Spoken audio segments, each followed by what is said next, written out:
कहते हैं धरती पर रहने वाले हर जीव की कोई ना कोई कहानी होती है, लेकिन कुछ कहानियां बस सच होती है और कुछ ऐसी जिन्हें सुनकर भी यकीन करना मुश्किल हो जाता है। आज मैं आपको सुनाने जा रहा हूं एक ऐसी दहला देने वाली कहानी, एक नाग की जिसने इंसानी रूप लेकर एक लड़की से शादी की। राजस्थान के एक छोटे से गांव कंधारी में रहती थी 21 साल की सिया। शांत, सरल, लेकिन बेहद सुंदर। गांव के पीछे एक पुराना जंगल था जिसके बारे में एक चेतावनी हमेशा दी जाती थी। शाम के बाद उस जंगल में मत जाना, वहां एक नाग रहता है जो इंसानी रूप ले लेता है। लेकिन सिया इन बातों को अंधविश्वास समझती थी। एक दिन कॉलेज से लौटते हुए उसने रास्ता बदला और भूल से उसी जंगल में प्रवेश कर गई। धूप ढल रही थी, हवा अजीब सी लग रही थी। अचानक उसके सामने एक लंबा, सांवला, बेहद आकर्षक युवक खड़ा था। डरिए मत, मैं आपकी मदद करने आया हूं, उसने कहा। उस लड़के का नाम बताया गया, अद्वै। अद्वै की बातों में इतना अपनापन था कि सिया उसे देखते ही शांत हो गई। वह रोज गांव के बाहर उससे मिलने लगी।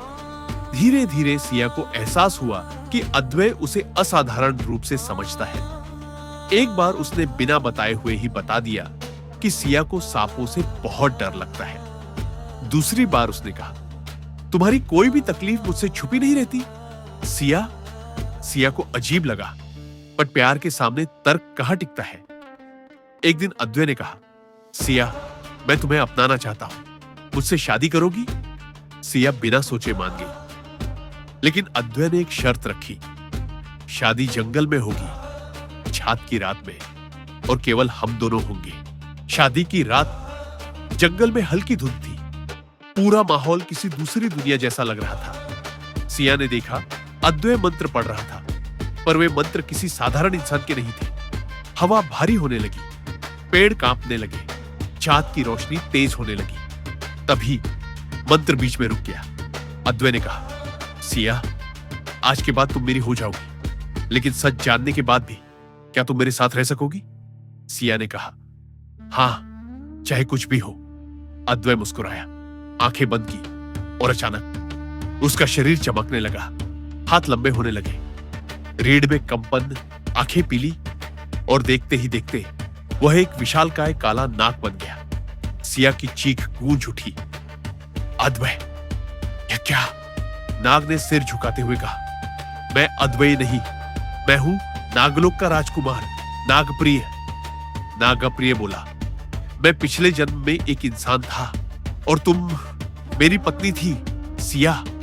सिया स्तब्ध थी। हम दोनों को लोगों ने जला दिया था। तुम्हारी अंतिम चीखें आज भी मेरे सीने में है।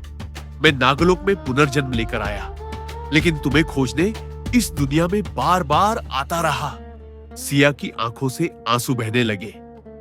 तुम्हें पाया है सिया, आज मैं तुम्हें फिर अपना बनाना चाहता हूं। सिया कांप रही थी, डर और प्यार में उलझी हुई।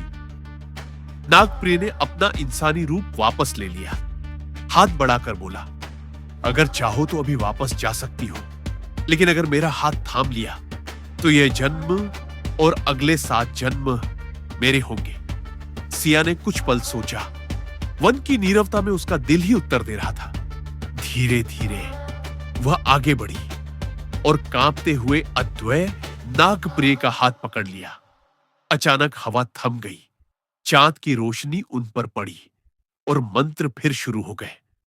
नाग नागिन के बंधन में प्रेम फिर जीवित हुआ। शादी पूरी हो गई।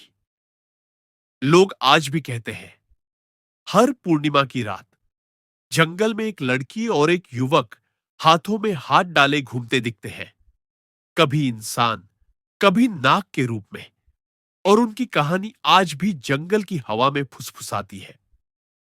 सच्चा प्यार रूप नहीं, आत्मा देखता है।